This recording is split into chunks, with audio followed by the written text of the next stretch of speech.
So hello guys, welcome to even motivational facts.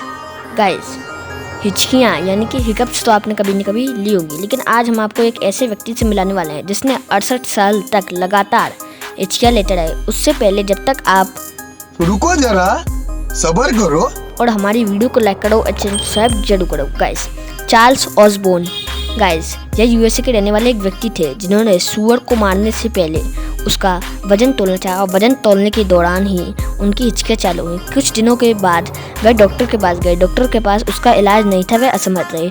फिर वह अपनी 2 बीवी और 8 बच्चों सहित 68 साल तक हिचकी लेते रहे। गाइस।